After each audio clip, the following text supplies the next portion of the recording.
नमस्कार दोस्तों, मेरा नाम रविंद्र सिंह चौधरी। आप देख रहे हैं सीएम लर्नर्स। पिछली क्लास में हमने बात किया था पूर्व वैदिक काल के बारे में। आज हम बात करेंगे उत्तर वैदिक काल के बारे में। तो पिछली क्लास में हमने पढ़ लिया था पूर्व वैदिक काल, उसके परिचय और ऋग्वेद, सामवेद और अथर्ववेद के बारे में। आज हम उत्तर वेद को शुरू से लेकर लास्ट तक पढ़ेंगे और फिर इन दोनों के बीच में डिफरेंस भी देखने वाले। तो आज हम उत्तर वैदिक काल और लेटर वैदिक पीरियड के बारे में पढ़ने वाले हैं, जिसका पीरियड 1000 बीसी से 600 बीसी के बीच माना जाता है। तो पिछली क्लास में हमने बात की थी कि जो वैदिक सभ्यता उसको दो भागों में बांट कर पढ़ते हैं। जो पहली है वो पूर्व वैदिक काल। तो पूर्व वैदिक काल में क्या का पीरियड रहता है 1500 से 1000 बीसी माना गया है, और जो उत्तर वैदिक काल का पीरियड है वो 1000 से 600 बीसी माना गया। अब ये दो भागों में क्यों पढ़ा था, उसका एक कारण है, क्योंकि 1000 बीसी के आसपास लगभग आसपास लोहे की खोज हुई थी, जिसने संसार में आर्थिक स्थिति को बढ़ा दिया था। आर्थिक स्थिति कैसे बढ़ी? जब लोहे के खोज हुई तो लोहे के नए नए उपकरण बनने लगे, जिससे कृषि में सहायक होने लगे। अब जब कृषियों के नए नए उपकरण बनने लगे तो अच्छे से कृषि होने लगी, और कृषि होने लगी तो अधिशेष कृषि होने लगी। अधिशेष कृषि होने लगी। अधिशेष कृषि होती है जब नॉर्मल खाने के सामान के बाद जो बच जाता है अनाज, उसको बेच दिया जाता है, उसको अधिशेष बोलते हैं। जो सामान बच जाता है उसको अधिशेष बोलते हैं। अधिशेष सामान को बेच दिया जाता था, अनाज को बेच दिया जाता था, उसको अधिशेष कृषि बोलते हैं। तो अधिशेष कृषि होने के कारण आर्थिक स्थिति इंक्रीज हुई। आर्थिक स्थिति इंक्रीज होने के कारण राजनीतिक परिवर्तन आए। राजनीतिक, धार्मिक और सामाजिक तीनों परिवर्तन आए। अब देखते हैं कौन कौन से वो राजनीतिक, धार्मिक और सामाजिक परिवर्तन आए। तो पहले देखते हैं राजनीतिक परिवर्तन क्या क्या है। अब जो कबीलों के आकार पहले छोटे हुआ करते थे, अब कबीलों के आकार बढ़ गए हैं, थोड़ा बड़ा हो गया है कबीला। कबीला किसको बोलते हैं? जन को बोलते हैं। कबीला को ही जन बोलते हैं। हमने पिछली क्लास में पढ़ा था परिवार सबसे छोटी इकाई होता था, अभी भी परिवार ही सबसे छोटी इकाई है, और लेकिन कबीलों की आकार थोड़ा सा बढ़ गया है। तो पूर्व वैदिक काल में छोटा कबीला होता था, उत्तर वैदिक काल में बड़ा कबीला हो गया है। राजाओं का महत्व भी बढ़ गया। जब आर्थिक व्यवस्था बढ़ गई है तो राजाओं के पास कर्ज ज्यादा आने लगा है। कर्ज ज्यादा आने लगा है तो राजाओं का भी महत्व थोड़ा सा बढ़ गया है, शक्तिशाली हो गए हैं ज्यादा राजा। तो पूर्व वैदिक काल में क्या था? पूर्व वैदिक काल में राजा थोड़े कम शक्तिशाली थे, उनके पास कोई अच्छी विशेष शक्तियां नहीं थी। ज्यादातर जो कार्य होते थे वो सभा और समिति के से होते थे। लेकिन अब क्या है, राजा थोड़ा पावरफुल और शक्तिशाली हो चुका है। जो राजस्व हो गया है वो वंशानुगत हो गया है, कि अब उसका बेटा ही राजा बनेगा वापस। वंशानुगत हो गया है राजा। और समिति, सभा, विद्य और गण, मैंने पिछली क्लास में बात किया, समिति, सभा और विद्य गण 4 सभाएं होती थी, जिसमें समिति और विद्य 2 ऐसी सभाएं थी जिनमें स्त्रियां पार्टिसिपेट कर सकती थी। लेकिन अब ऐसा हुआ है कि चारों सभाओं का महत्व थोड़ा कम हो गया, और समिति और विद्या में महिलाएं पार्टिसिपेट नहीं कर सकती हैं अब। तो रत्नीन के बारे में पिछली क्लास में बताया था। रत्नीन क्या होते हैं? रत्नीन विद्वान लोगों की एक सभा होती थी जो राजा को सलाह देते थे, सहायता करते थे, शासन चलाने में सहायता करते थे। पहले जो 7 होते थे, अब उनकी संख्या बढ़ाकर 14 कर दी गई है। करों में भी वृद्धि हो गई है। जब आर्थिक व्यवस्था अच्छी हुई तो करों में वृद्धि हो गई, और करों को फिक्स कर दिया गया है। पिछली बार बात की थी हमने कि कर फिक्स नहीं थे, कर स्वेच्छा से दिया जाता था। जो भी जिसके पास जितना पैसा होता, जितना धन होता था, उतना पैसा, तो मुद्रा की खोज तो नहीं हुई थी, लेकिन जिसके पास जितना धन होता था उतना ही उसको राजा को अपनी स्वेच्छा से प्रदान करता था वो। लेकिन अब क्या गया, अब फिक्स कर दिया गया कर, और सेना और न्याय के अभी भी अस्थायी है। तो अब सामाजिक जीवन की बात करते हैं। तो सामाजिक जीवन के बारे में बात करें, समाज अभी भी पुरुष प्रधान ही है। समाज पुरुष प्रधान है अभी भी। और जो वर्ण व्यवस्था है, पहली बार जो वर्ण व्यवस्था की बात हुई वो उत्तर वैदिक काल में हुई थी। तो सबसे पहले जो वर्ण व्यवस्था है, ब्राह्मण, क्षत्रिय, वैश्य और शूद्र, 4 वर्ण व्यवस्था में बांटा गया था। ब्राह्मण सबसे उच्च कुल को माना जाता था। क्षत्रिय उससे ब्राह्मण होते थे जो शिक्षा देते थे और जो उनको सबसे उच्च माना जाता था। क्षत्रिय होते थे जो युद्ध करते थे या फिर जो रक्षा करते थे, उनको क्षत्रिय बोलते थे। वैश्य जो कृषि करते थे, जो पशुपालन करते थे, उनको वैश्य कहा जाता था। और शूद्रों के लिए कहा गया है कि इनका दास बनने के लिए ही जन्म हुआ है। तो ये वर्ण व्यवस्था पहले जो कर्म आधारित थी वो अब जन्म आधारित हो गई है। पहले पूर्व वैदिक काल में होता था कि जो जैसा काम करता था वो वैसा ही बन जाता था, लेकिन अब क्या हुआ है, अब ये हो गया कि वर्ण व्यवस्था जन्म आधारित हो गई है। तो हमने अभी पढ़ा राजनीतिक जीवन के बारे में। तो राजनीतिक जीवन की बात करें तो कबीलों का आकार पहले से बढ़ गया। पूर्व वैदिक काल में थोड़ा छोटा कबीला हुआ करता था, अब बड़ा हो गया। राजा का महत्व भी बढ़ गया है। पूर्व वैदिक काल में राजा का महत्व थोड़ा कम होता था। राजा वंशानुगत हो गया है, बल्कि ऐसा पहले नहीं था। पहले राजा वंशानुगत नहीं, समिति और सभा के सदस्य मिलकर ये तय कर देते हैं कि राजा कौन बनेगा।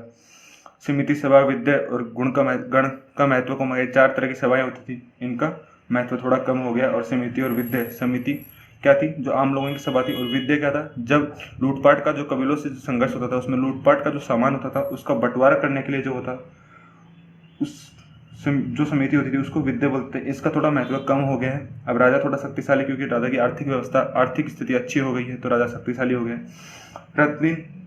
रत्नीन क्या थे? रत्नीन वो थे जो राजा को शासन करने में सहायक थे, जो राजा को सलाह देते थे। और रत्नीन की उनके ग्रुप को रत्नीन कहा जाता था। और रत्नीन की जो संख्या है वो पहले 7 थी, अब बढ़ाकर 14 कर दी गई है। जो करों में भी वृद्धि हो गई है, इसमें करों को फिक्स कर दिया गया है।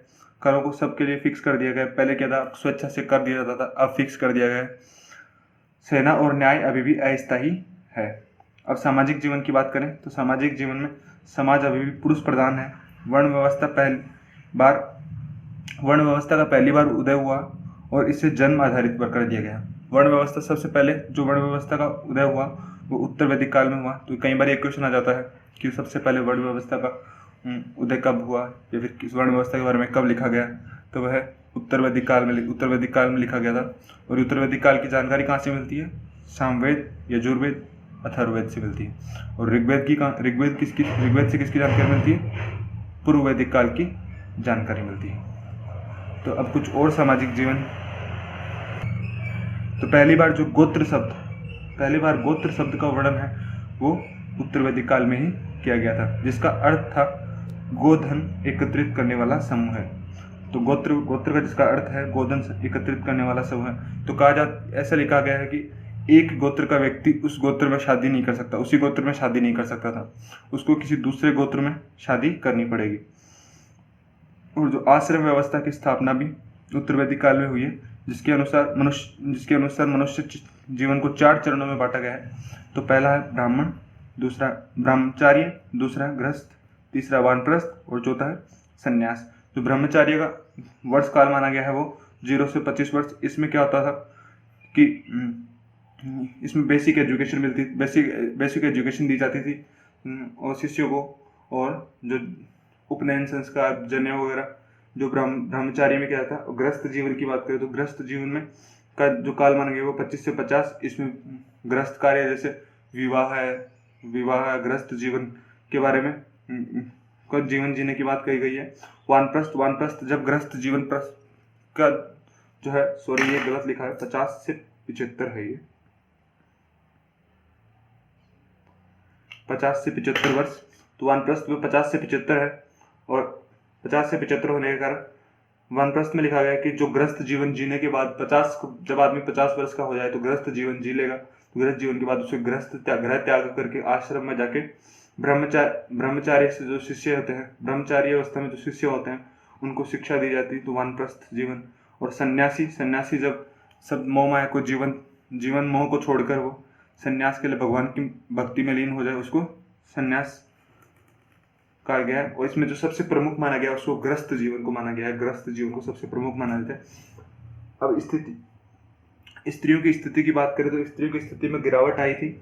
जैसे समिति और सभा के पहले राजनीतिक कार्यों में स्त्रियों को जगह दी जाती थी, लेकिन अब ऐसा नहीं है। अब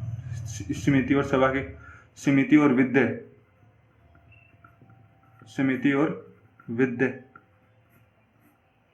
की में महिलाएं भाग नहीं ले सकती थी। अब प्रदा प्रथा मतलब घूंघट निकालने की प्रदा प्रथा और दहेज प्रथा का प्रचलन भी हो गया था। तो ये भी 2 नई प्रथाएं चल गई थी उत्तर वैदिक काल में।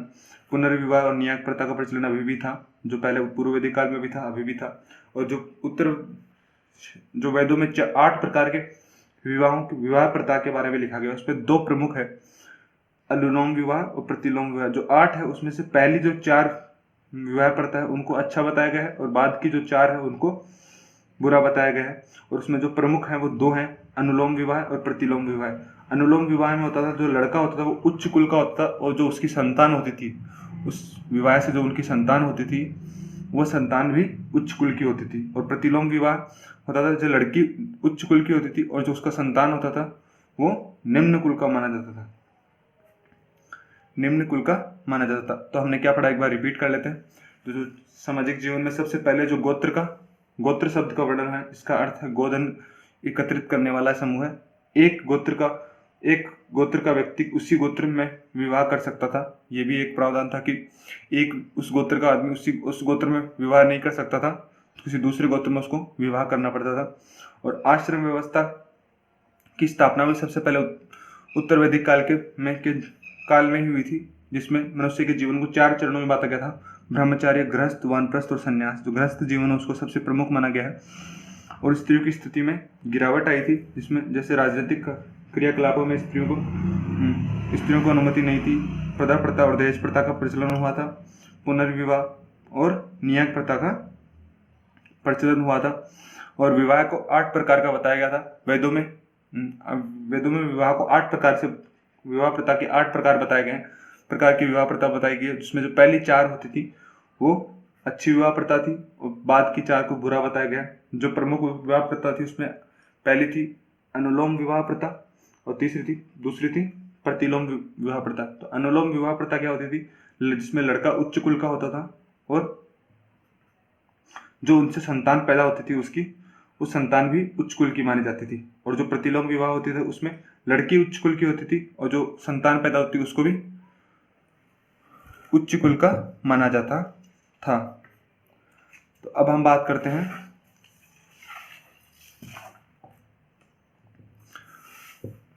आर्थिक जीवन के बारे में। अब आर्थिक जीवन की बात करें तो आर्थिक जीवन में जो प्रमुख व्यवसाय था वो कृषि और पशुपालन था। जो प्राथमिक व्यवसाय पूर्व वैदिक काल में हमने देखा था पशुपालन ही था, कृषि का इतना विकास नहीं हुआ था।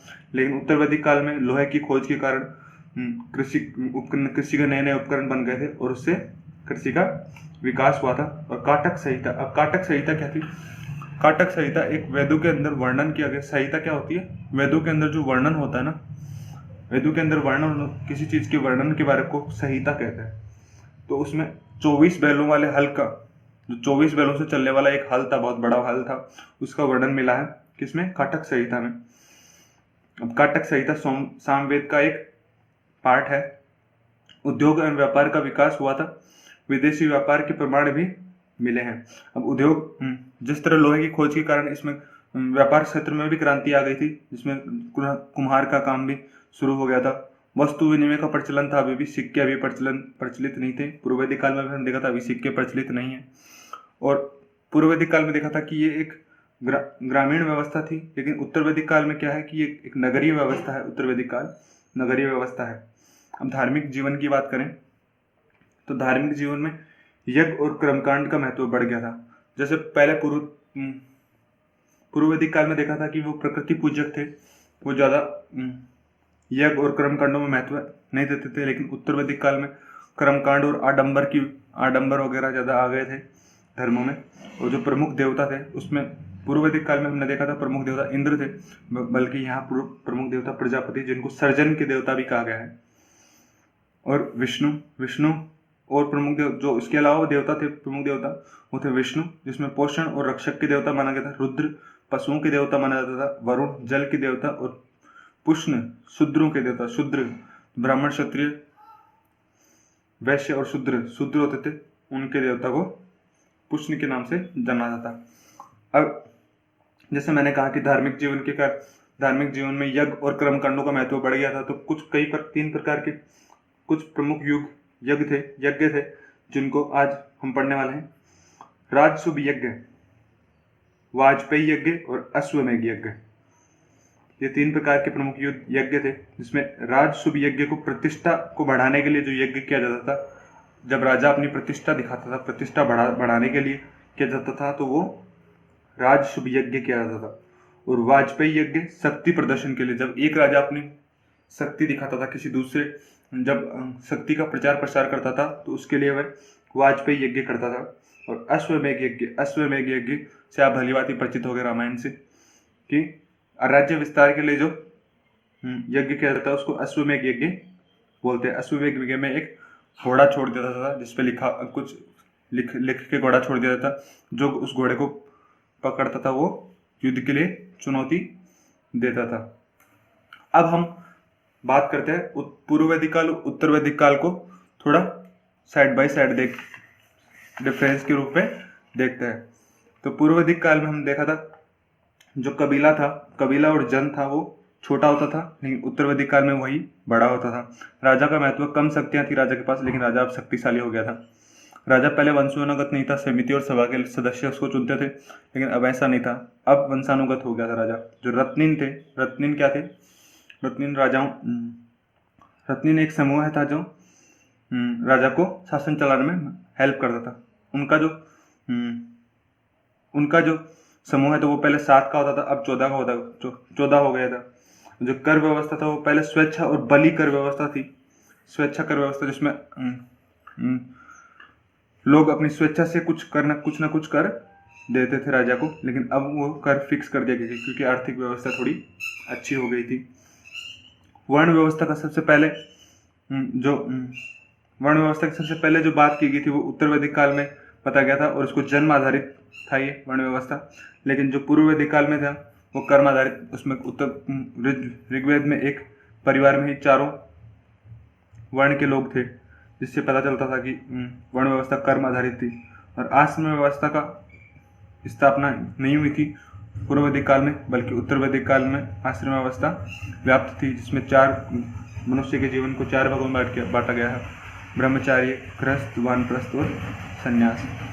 स्त्रियों की स्थिति की बात करें तो स्त्रियों की स्थिति पूर्व वैदिक काल में अच्छी थी, बल्कि उत्तर वैदिक काल में स्त्रियों की स्थिति में गिरावट आई थी।